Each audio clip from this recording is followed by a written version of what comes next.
안녕하세요. 민경철 변호사입니다. 오늘은 자기 전에 듣는 최신 판례 형법 첫 번째 시간입니다. 첫 번째 소개드릴 판결은 대법원이 2017년 10월 26일 날 선고한 판례이고요. 공동 강요에 대한 판례입니다. 강요의 기본적인 정의와 어떠한 경우에 강요죄를 적용할 수 있는지 간단히 알아보겠습니다. 판시사항으로 보면 1. 강요죄의 수단으로서 협박의 의미와 내용 및 협박이 정당한 권리의 실현 수단으로 사용된 경우 강요죄가 성립하는지 여부, 한정 적극과 판단 기준.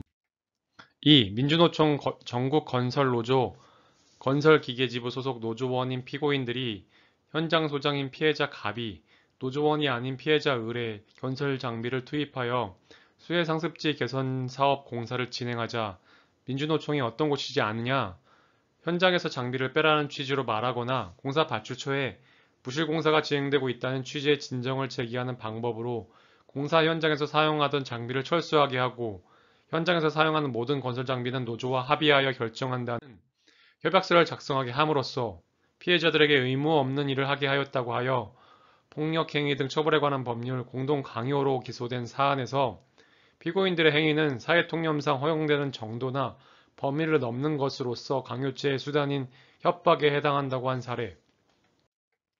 판결 요지 1. 강요죄는 폭행 또는 협박으로 사람의 권리 행사를 방해하거나 의무 없는 일을 하게 하는 범죄이다. 형법 제324조.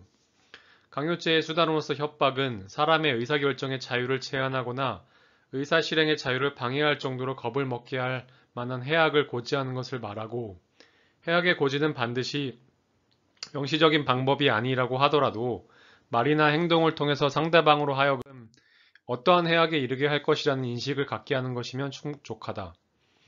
이러한 해악의 고지가 비록 정당한 권리의 실현 수단으로 사용된 경우라고 하더라도 권리 실현의 수단 방법이 사회 통념상 허용되는 정도나 범위를 넘는다면 강요죄가 성립하고 여기서 어떠한 행위가 구체적으로 사회 통념상 허용되는 정도나 범위를 넘는 것인지는 그 행위의 주관적인 측면과 객관적인 측면, 즉 추구된 목적과 선택된 수단을 전체적으로 종합하여 판단하여야 한다. 2. 민주노총 전국건설노조 건설기계지부 소속 노조원인 피고인들이 현장 소장인 피해자 갑이 노조원이 아닌 피해자 을에 건설 장비를 투입해서 수해 상습지 개선 사업 공사를 진행하자 민주노총이 어떤 곳인지 아느냐 현장에서 장비를 빼라는 취지로 말하거나 공사 발주 초에 부실 공사가 진행되고 있다는 취지의 진정을 제기하는 방법으로 공사 현장에서 사용하던 장비를 철수하게 하고 현장에서 사용하는 모든 건설 장비는 노조와 합의하여 결정한다는 협약서를 작성하게 함으로써 피해자들에게 의무 없는 일을 하게 하였다고 하여 폭력행위 등 처벌에 관한 법률 위반 공동 강요로 기소된 사안에서 피고인들은 공사 현장에서 장비를 뺄 것을 요구하면서 그렇지 않을 경우 발주 초에 민원을 넣어 공사를 못하게 하겠다고 말하고 실제로 요구가 받아들여지지 않자 발주 초에 부실 시공 여부를 철저하게 조사하여 처벌하여 달라는 취지의 진정을 제기한 다음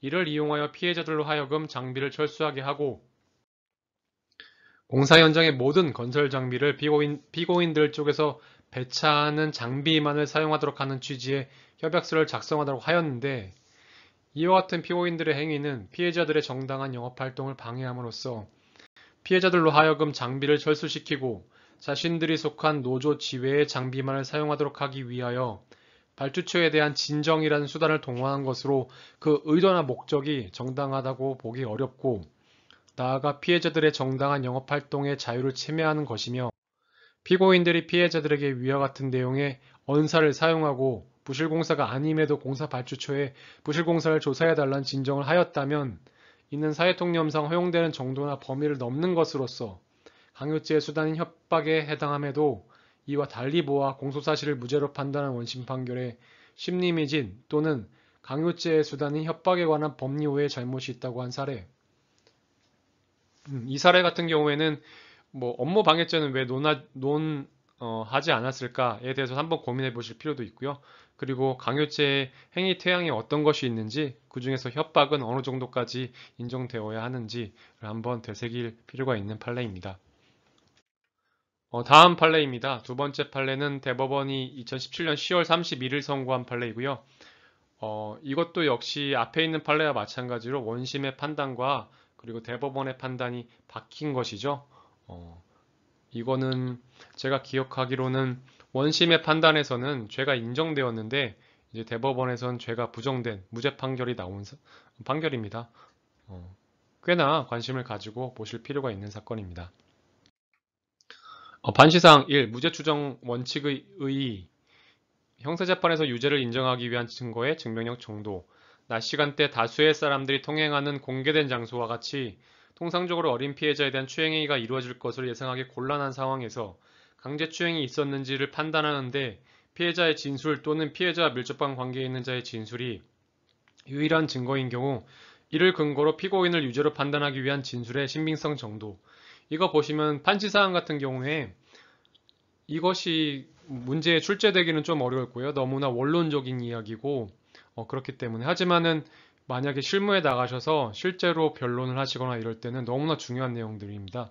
무죄를 주장하고자 할 때는 이러한 대원칙들을 먼저 설시하고 그 대원칙에 맞게 이 사안을 포섭하곤 하거든요.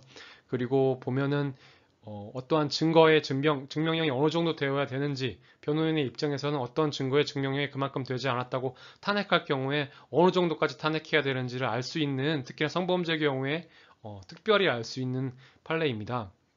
판이상 이 추행의 의미 및 추행에 해당하는지 판단하는 기준 판결 유지입니다. 1. 피고인은 유죄의 판결이 확정될 때까지는 무죄로 추정된다. 헌법 제27조 제4항 형사소송법 제275조의 2. 무죄 추정의 원칙은 수사를 하는 단계뿐만 아니라 판결이 확정될 때까지 형사 절차와 형사 재판을 전반을 이끄는 대원칙으로서 의심스러우면 피고인의 이익으로 라는 오래된 법원에 내포된 이러한 원칙은 우리 형사법의 기초를 이루고 있다. 형사소송법 제307조 제2항은 범죄 사실의 인정은 합리적 의심이 없는 정도의 증명에 이르러야 한다고 정하고 있다. 따라서 형사재판에서 유죄의 인정은 법관으로 하여금 합리적인 의심을 할 여지가 없을 정도로 공소사실이 진실한 것이라는 확신을 가지게 하는 증명력을 가진 증거에 의하여야 한다. 검사가 제출한 증거만으로 이러한 확신을 가지게 하는 정도에 이르지 못한 경우에는 설령 유죄의 의심이 든다고 하더라도 피고인의 이익으로 판단하여야 한다.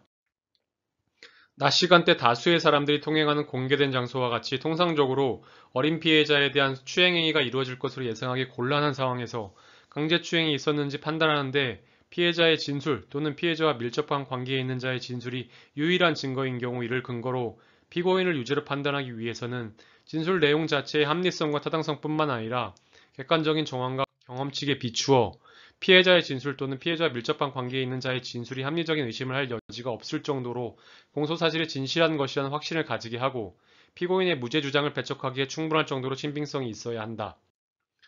2. 추행이란 일반인에게 성적 수치심이나 혐오감을 일으키게 하고 선량한 성적 도덕 관념에 반하는 행위로서 피해자의 성적 자유를 침해하는 행위를 말한다. 이에 해당하는지 여부는 피해자의 의사, 성별, 연령, 행위자와 피해자의 관계, 행위에 이르게 된 경위, 구체적 행위 태양, 주위의 객관적 상황과 그 시대의 성적, 도덕 관념 등을 종합적으로 고려하여 결정하여야 한다. 요즘에 성 관련 범죄들이 너무 많죠. 그런 범죄들에 있어서 실무에서 이 판례를 많이 이용해서 변론을 할 수도 있고요. 아니면 반대편에 서서 수사기관의 입장에서 고소를 할 수도 있고요. 특히나 여기 판시사항 중에 유죄 판결을 하기 위한 증명력의 정도 같은 이러한 판시사항 같은 경우에는 판사님들이 무죄 판결을 설시를 하실 때 앞에 이렇게 멋있게 인용하곤 하시는 판시사항입니다. 꼭 주의하셔서 다시 한번 생각해 보시면 좋겠습니다.